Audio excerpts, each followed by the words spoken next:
안녕하세요. 연차 휴가 총 백과사전 15번째 부당해고 기간과 연차 휴가 일수 두 번째 주제인 출근 간주되는 대법원의 입장에 대한 설명을 한번 드려보도록 하겠습니다. 자, 요건 내용이 그렇게 길진 않아요. 자, 보시면 2011년 2011년 사건에 대해서 2014에 선고되면서 노동부하고 입장을 이제 좀 달리 가져가게 된 그 대표적인 판례거든요. 자, 보시면 사용자가 근로자를 해고했으나 해고에 정당한 이유가 없어 무효가 됐다. 그러면 부당해고 기간 동안에 정상적으로 일을 만약에 했다라고 가정을 하면 받을 수 있는 임금, 근데 실제로 일한 건 아니기 때문에 이거를 임금이라고 하지는 않고요. 보통 임금 상당액이라고 하고 있어요. 그래서 모두 지급받을 수 있다. 자, 이건 맞고요. 근데 해고 근로자가 해고 기간 동안 근무를 하지 않았다고 하더라도 해고가 무효인 이상 만약에 갔으면 열심히 일했을 것이다. 그래서 그 기간 동안은 사용자와 근로 관계는 계속되고 있는 것으로 봐야 되고요. 해고 기간 동안에 근무를 하지 못한 것은 근로자를 부당하게 해고한 사용자한테 책임이 있는 건데 이거를 소정근로 일수 계산에서 제외하는 어떤 비례 계산의 그 대상으로 삼기에는 불합리하다라는 게 법원의 입장이에요.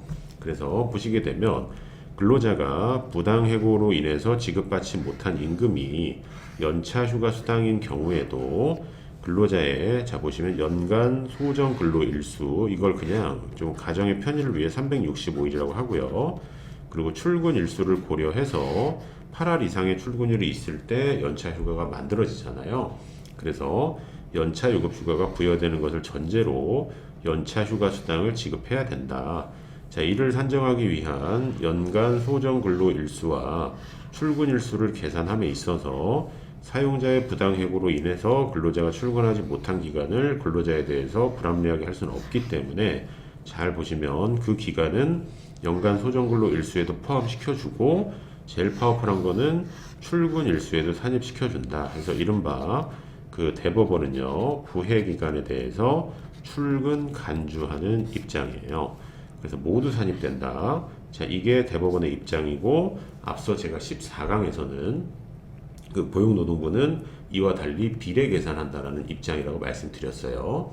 자, 그리고 부당해고 기간이 연간 총 근로 일수 전부를 차지하고 있는 경우에도 달리 볼 수는 없다. 이 말은 예를 들어서 해고된 기간이 너무나 장기간이어서 1월 1일부터 12월 31일까지 통으로 부해 기간이었다 하더라도 자, 이렇게 되면 비례 계산상 연차 휴가는 그 하나도 생성이 되지 않아요. 왜냐하면 나머지 소정 근로 일수가 아예 없거든요. 그런데 법원의 입장에 따르면은 이 경우도 달리 볼 이유가 없다라는 거는 365일 자체를 연간 총 근로 일수 여기에도 포함시켜주고 그 출근한 일수에도 포함을 시켜주기 때문에 결국은 출근율이 그 100%가 되는 거예요.